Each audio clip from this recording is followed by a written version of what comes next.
My name is Anna Marie Bray, and I was a friend of Leo's mother, and we were together mostly every day of our lives.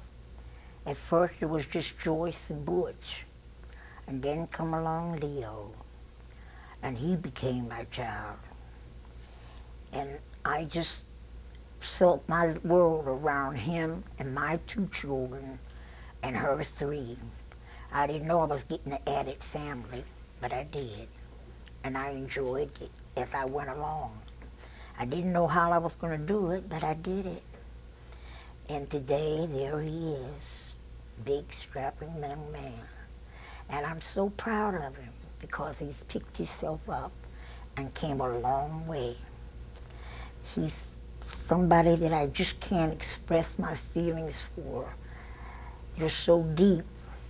But the deepness goes back to his mother because our friendship was just that bonded. So many things she did I didn't understand.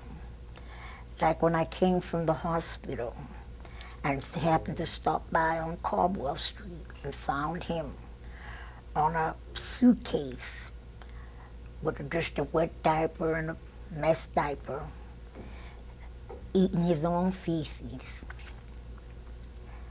I picked him up and took him to the sink and washed him off and carried him up Fulton Street to my residency and laid him on the bed with my son and my daughter.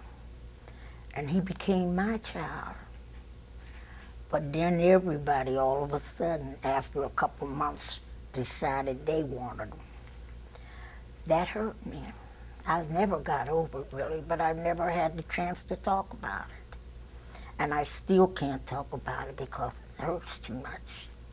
But I'm glad he's reaching back and coming around me. And I hope he never gets too big to remember I'm still Aunt Marie. And there's just so much and so many things that he had to go through before he got to where he was. And now he's here. He's accomplished a lot, but he crawled a lot before he got to where he's at. And I'm proud of him.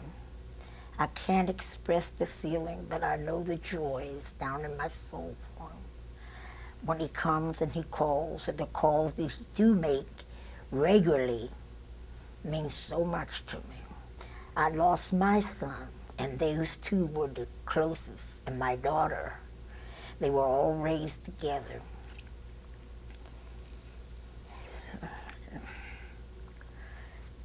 But anyway, he's back, and I'm glad.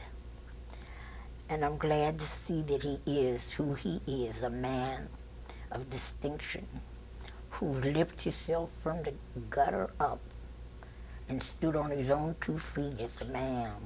And I think he can be called a man because he's done it. And he did it by himself. I miss that little cuddly boy. Since I don't have mine anymore, I've seemed to lean towards him more than I have. But I'm glad he's leaning back on me too.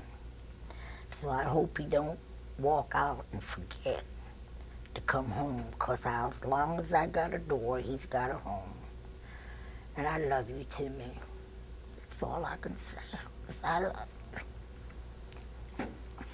Thank you very much, Marie.